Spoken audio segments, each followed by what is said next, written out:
Okay, Robert. Hi, Sheila. Have a look at this. Hey, Marlene. Hello, happy spring. Well, spring has sort of sprung. Have a look at my day here. Hello, Martine. Nice to see you there. Hi, everyone. Melissa. Okay, nice to have you. Ladies and gentlemen, I actually had considered, isn't it gorgeous? I, I was actually going to sign on a bit. Hey, Helen. I was going to sign on a bit earlier, and I thought there's no way for me to do a reveal because it's just too perfect a day out here. And so I thought we'd just start this way. So, hello, ladies and gentlemen.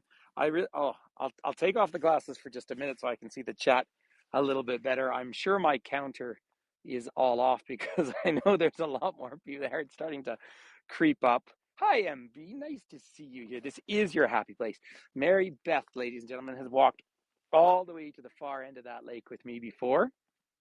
Um, and then she carried me all the way back up over her head like a titan. I think that's how it worked. Uh, and I think, Mary Beth, you've been here twice with me, I think. Hi, Christina. Okay. So, ladies, you did that too. Oh, it's nice to see you. I always look forward to seeing you here. So, hi, everyone. Hi, Nat. I'm sorry if I didn't say hi to everyone. Um, yes, it is, Jordy. Very close. I'm going to put my sunglasses back on here just because it is so bright. Let me just quickly do an introduction in case you haven't met me. Of course, my name's Patrick Toomey, and this is home. I'm in Banff National Park. The way I do this day often, well, actually, first, let me just say I am once again on Treaty 7 territory here, and I'm on the side of it that was traditionally controlled by the Piikani, although the Cree nations came down from the north. Stoney Nakoda have lived here, and in fact, Samson Beaver, who was a Stoney guide, led Tom Wilson up here in 1882, and Tom Wilson was the first non-Indigenous person to see this lake, so it's pretty fantastic. But for those of you who were just with me in Yoho Park, so I drive down the hill, so I'm high up here, right? I'm at about 6,200 feet or so, about 1,800 meters, 1,900 meters. If I go down into the valley, 4 kilometers, and then if I turn west, it's only about 8 or 9 kilometers to the border with British Columbia. And then you go down this great big hill, Kicking Horse Pass, for 15 kilometers onto the town of Field. So it's all in one general area here.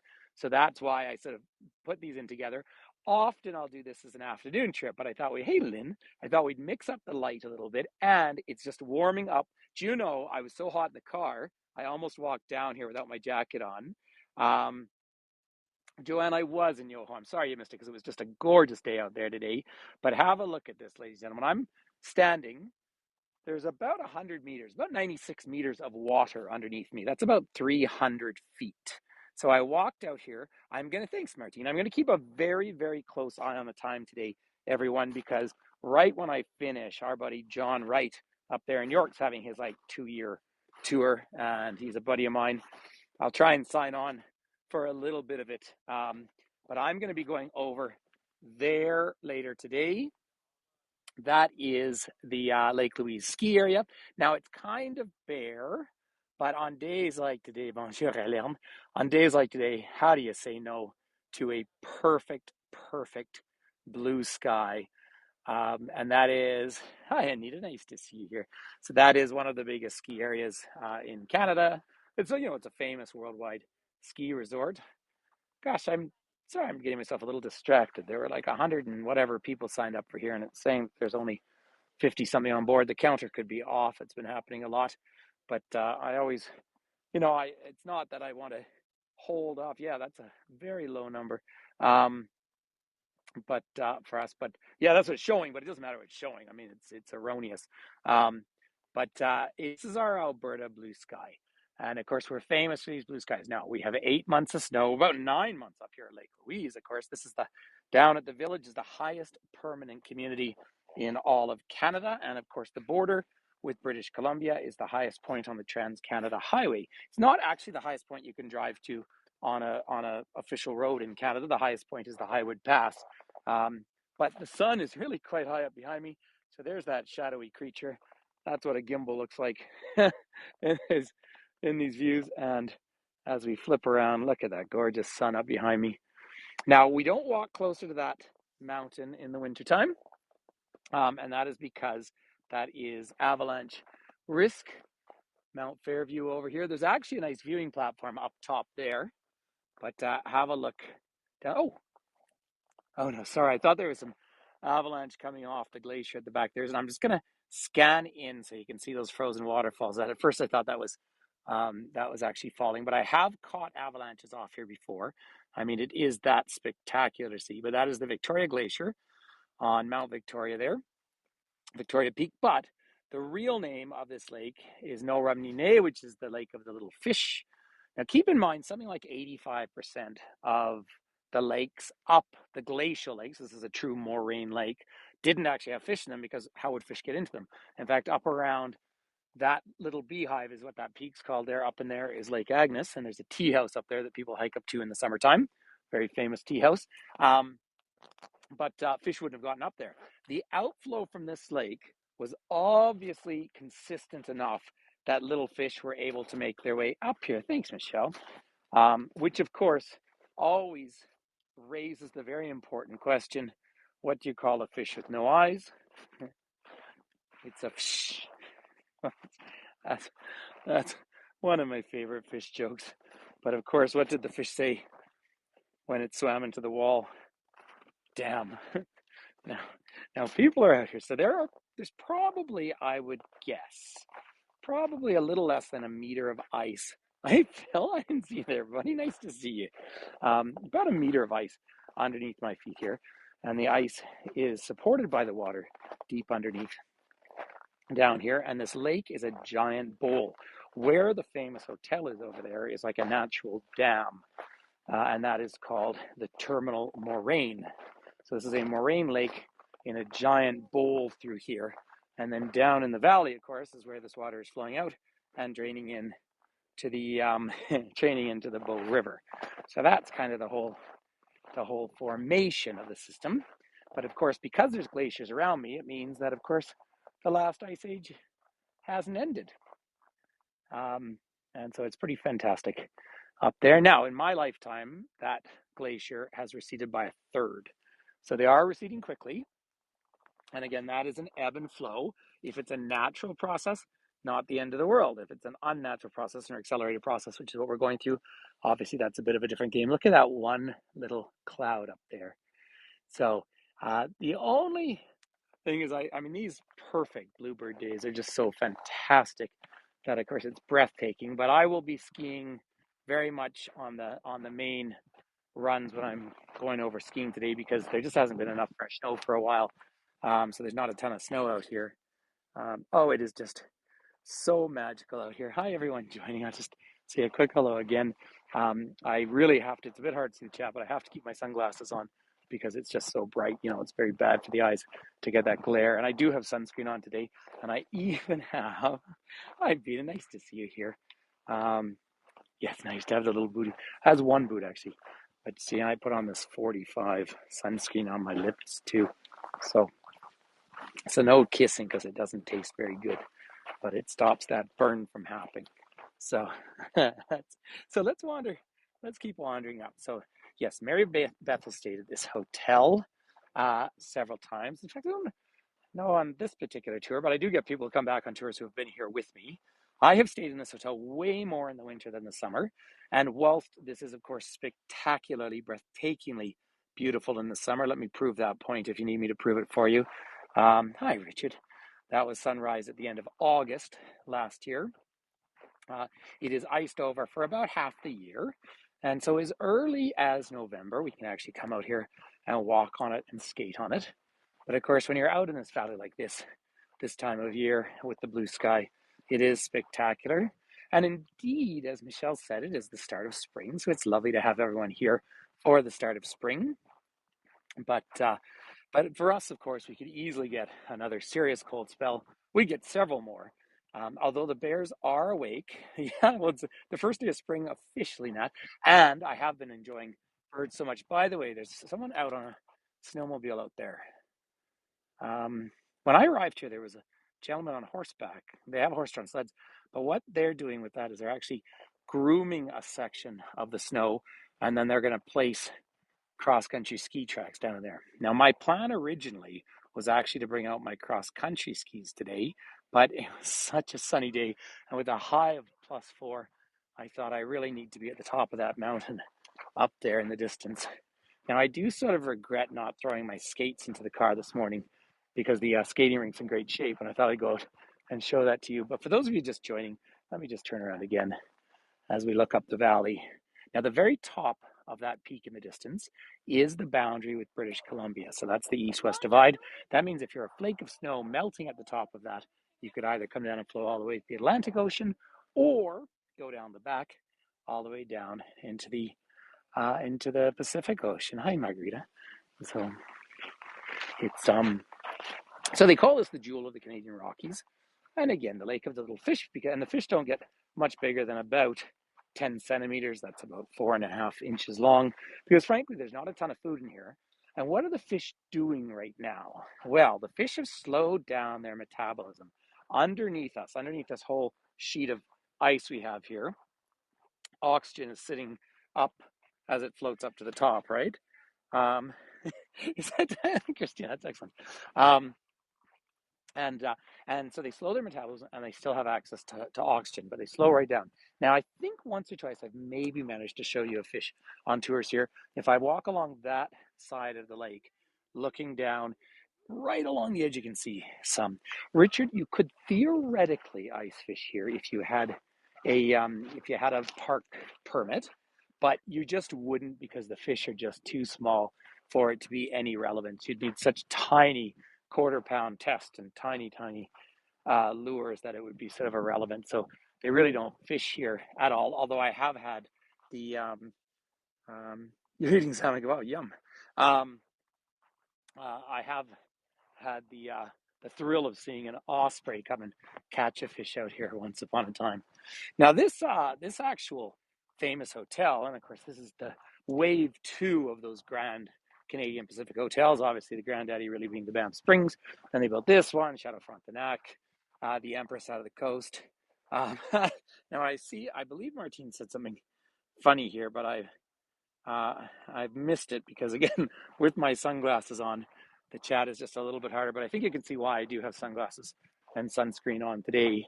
So it's just lovely. And of course, these different. Now, the reason I'm wearing this ski jacket, I have 2 ski jackets. This one is traditionally my mountaineering jacket, but the reason why I wore this one is we've kind of dedicated my other jacket to going on the new the new mountain bike. So what that means is the whole back of it's covered in mud, but there's no point in cleaning it because we'll be out on the bike later today. And when we get above freezing, everything gets slushy.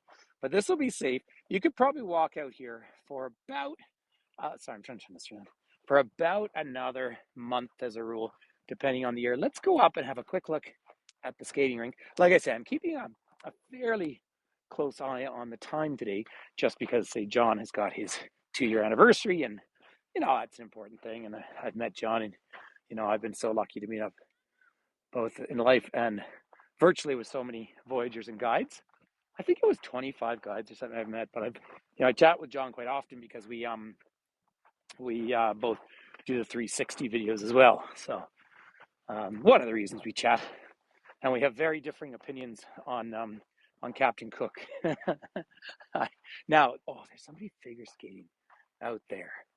So let me see, because I have been out on the lake here a couple of years ago. In fact, before I met all of you, so it's about 2.5 years ago, during the pandemic, I skied 100 days. It was a really fairly easy pandemic for us here, except for as my neighbor said, and then he's a real biker and climber and skier, and he said to me, this would be the best year of my life if it weren't for the crushing economic implications. But I came here, and the ice capades are all out here getting altitude training. And having a great time. So this is where we saw that snowmobile going along, setting these tracks. Now you can see these tracks here. These are cross-country tracks. This is the rule. Never step on them, even though they're not really set, but they'll come out with a different machine and set these tracks a bit deeper. And so that's why they cut it out there. It's actually not Parks Canada doing that, I believe. I believe it's actually someone from the hotel here, but Parks Canada does maintain tracks for us. So these are the skating rinks out here. You might remember, early in the winter, I took you all skating out here one time and some years, hey Mary Lou, some years were super lucky. where everything freezes over before the snow falls. Um, it is just gorgeous. Mary Lou, you should be out here in the mountains today. So here's the little shinny ponds. Now, shinny is drop-in hockey in this country. And you'll see those tiny little, or there's only one there, tiny little net. Oh, I can see another one.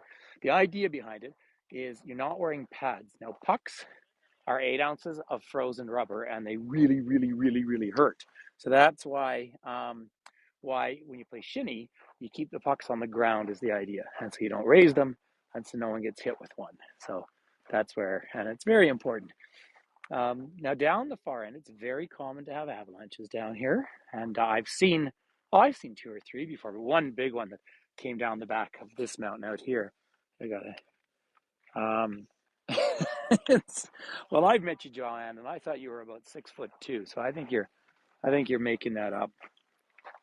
But have a look, nice little hockey. Now, remember, one piece of advice I have for anyone who comes out on a holiday to a place like this in the winter: if you don't know how to skate, this is not the place to learn how to skate. Why do I say that? Well, because natural ice, no matter how much they try and polish it, is the result, of course, of the natural freeze and thaw and the expansion, and so you get cracks that form in it. Let's go out and have a little look at the ice together, because it is just, and well, the thing about, what does it say?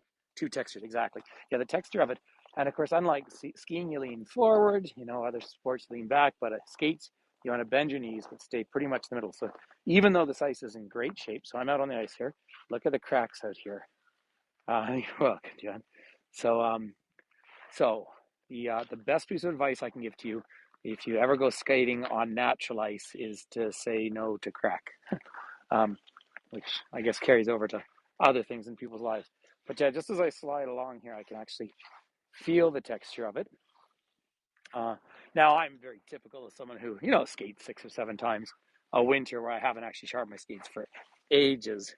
Yeah, that dodgy fella just follows me everywhere, except when he runs away, which is even extra weird.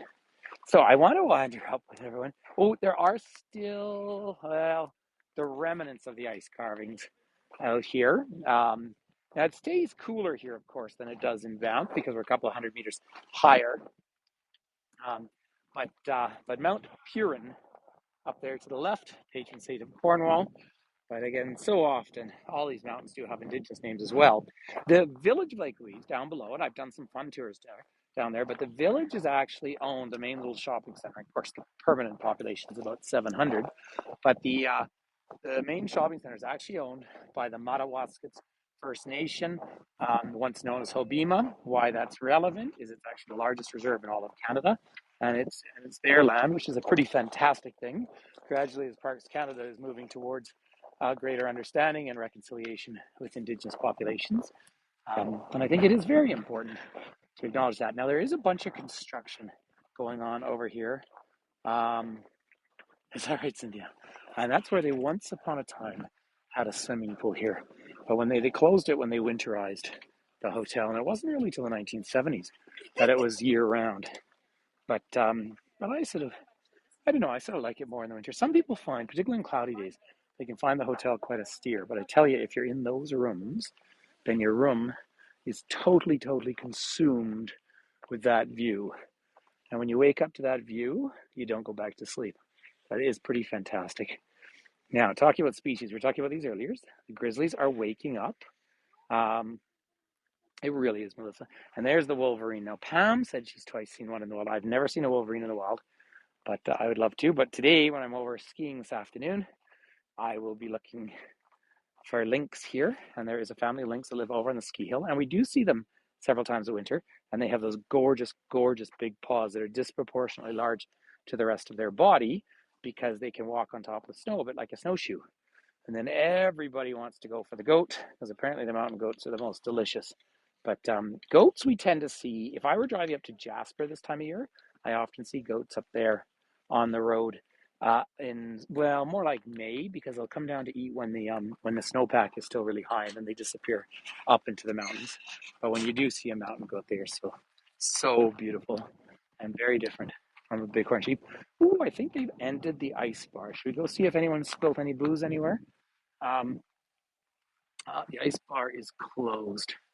Um, so that means I suppose, barred from going in. Now, these are fun things, and of course, I did see, um, I did see that someone did a tour at a nice hotel up in, I think, Finland. I'm so sorry I missed it. But this is where the ice bar was this winter, and so literally this I'm going to go out skiing for the next couple of hours, and it's warm enough. See, someone left a pint glass there. Um, but I guess I can make so many jokes, but someone told me to put down the shovel. But isn't this gorgeous? So, wouldn't you all like to stand here and have a nice cocktail? I could mix up a martini. I think tomorrow, of course, Finn's doing the food academy tomorrow, and he's quite excited about it. I think he's doing a couple things, but one of them might just be the traditional drink from our part of the world. Now, obviously, Finn, for age, a shot of tequila. Phil, I don't think you've ever had one of those, have you? I reference that because Phil was in Mexico with me, so I feel as though I'm mezcaling our whole story up here. But I, I actually took Phil into the very best little cantina in all of Mexico City, and I'd say he agreed with me. So there's a lot of people coming and photographing this other ice sculpture. Let me try and give you one little view. Um, and But boy, oh boy, I'm sure happy to be home when we get this kind of weather. And it's meant to be nice all week. So this is the Canadian Lynx right here. One of the things I love about the ice sculptures and the snow carvings that we get here in our national park is that they're not competitions. Artists are hired by Banff Lake Louise Tourism to do exhibits, but to be creative. And it's not a win-lose thing. And I really, really like that. It's much more inclusive as a concept. Now, where's the win lose really? Well, of course, my business taxes. I just renewed my guiding license the other day. I mean, it's always just money, coming out of the pocket. But the idea is, of course, to keep attracting people. And as many of you know, I mean, I'm thrilled that I still get large numbers back on tours that I repeat because at the end of the day, right? It's got to give people reasons to come back. One of the real reasons why I think coming back here is the seasonality. Of course, it just changes so much. I'm sticking at it, then, Martine. I'm waffling today. it's it's I'm it's because I feel like wearing my no drama llama t-shirt every day, but people all when you're a big international thing. I was feeling very sorry for a guy yesterday who was starting to get caught up in a debate that they had not intended to get caught up in, and sometimes I think, boy, we could just sit back and all enjoy it together, right? Um, uh, oh, Christina, that's a great question. I would love him to take over To Me Travel in the long run, but he's finding his own path. The only deal that I've got with Finn is that he has to come home and hug his daddy as much as possible. But I wouldn't be surprised if he actually longer term stuck with this kind of thing. I wouldn't be surprised at all. But it's but who knows?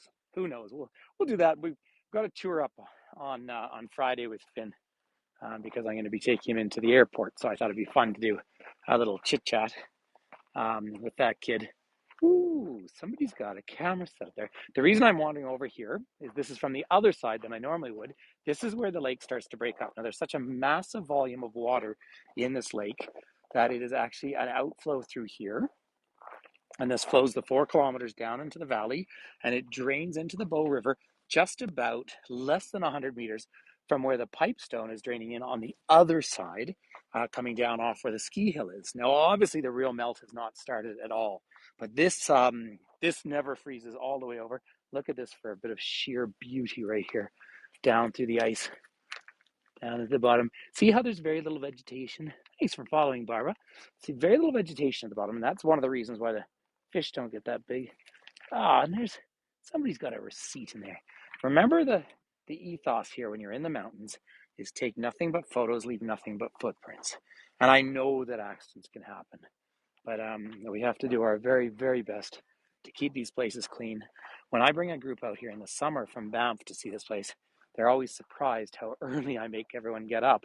But that's because in the summer months, I'll be out here several times with groups in July and August. You could easily have 10,000 people standing out here by 10 o'clock in the morning. So, but you know what? I want it to be accessible to everyone. I worry about this hotel running hundreds of dollars a night of ice singing. Oh, this one is, look at that big old log that's gradually made its way up the lake here. Let's just try. I haven't actually come right down here. Let's try the reflections here for a moment with everyone as we look out. What a day. Look at that, everyone. Now, where is my buddy Mark? Hey, Chloe or someone, if you take a picture of this and put it in the camera group and tag Mark in it, please, because yesterday he said, "Oh, you missed a puddle." I did actually have. Hi, Priscilla. So I'm only going to carry on for just a few more minutes, everyone, just because I say John's got a really big tour on and I don't want to go and interrupt us here. Diana, isn't it beautiful? So you're 2 kilometers straight across to the other side of the lake, and that is where the ice is melting. Bienvenue. You're welcome, Brady. That is about as perfect. Okay, let me ruin it for you for a second. Let me see if I can. Look, there's oh, actually, I got to do one with my glasses off because I need a new headshot for a speaking thing I'm doing. So maybe someone can see if that's a good thing, Eleanor. But when you see it like this, I mean, goodness me. Um, well, it's my pleasure. It's just such an honor. Talk about the vegetation for a minute here as we come down here. So you see a little bit of green, which is really interesting given, of course, this water is just really on freezing. So the ice can only get obviously so thick, but you only need, hey, Tara, sorry, I didn't even see you there. See, I really feel like there's gremlins in the system, and I don't mean to go on about Hago, but so many names of people that I know, and of course everyone's welcome. But people that I've met. I met Tara. She was on tour, of course, at the Polar Bears, and I didn't even see your name come on. So, but hi. But it is so beautiful. So we're in the province of Alberta here. We're on the east slope of the Rockies, but then you go right over top. Thanks, Lynn, and you're down into Yoho Park. Brittany, the temperature is a great question. The temperature right now officially is still below freezing, but it's so dry and in the sun, it's already feeling warmer. So we are about noon, and usually the hottest time of the day is about 2:30, 3 o'clock-ish. I'm going to say about -2 or 3. It was -12, -14 this morning around Lake Louise Village. It's always a bit cold there because the cold air actually sits down into the valley. That's Celsius, so just a few degrees below freezing if you're Fahrenheit. It is breathtakingly beautiful, and I think I can show you here. Let me just show you the one about, well, 2 things here as we just finish off. But this is that avalanche zone I was telling you about at the beginning, and of course one needs to be extremely careful about that. Je t'en prie, ça fait plaisir, Nathalie. So here's all the different mountains, although there certainly is a lot to be said for having these mountains keep or retake Indigenous names as well. That's exactly right, Melissa. It's another conversation for another day, but I'm with you on that. And of course, the plaque here for the World Heritage Site. There's one in Banff as well. But if you joined me in Yoho Park earlier, the start of it was the Burgess Shale, which you talked about. So let me just prop the camera up here for just one last little peek here. Oops. Someone just fell down the ice. I don't know if you saw that. Gentleman just slid back. But remember, this is whenever you go down a hill on ice, always bend your knees and lean forward. All right, that's what's so important. Karina, it's so lovely to have you here. And I'm just about to sign off and say goodbye. And that's because, I don't mind going long, but I know John has his 2-year anniversary on this. So I don't want to cut into that. So I will see you later for International Happiness Day. And of course, today is, and of course, today is the start of spring for most of you in the world. For us, it's still the middle of winter. So that's the way that works. But thank you so much for your support. Obviously, tip-based platform. If you're not in a position to do that or sponsor, then you can always follow and write a review and just make it all, keep the attention going around the whole platform like that. Sherry, big hugs to you in North Dakota too. Gosh, I'd love to get back and do some tours there around the Black Hills. Anyway, thanks, Clay. I'll say peace and love everyone, and we'll see you all very, very soon. All the very best. Bye bye.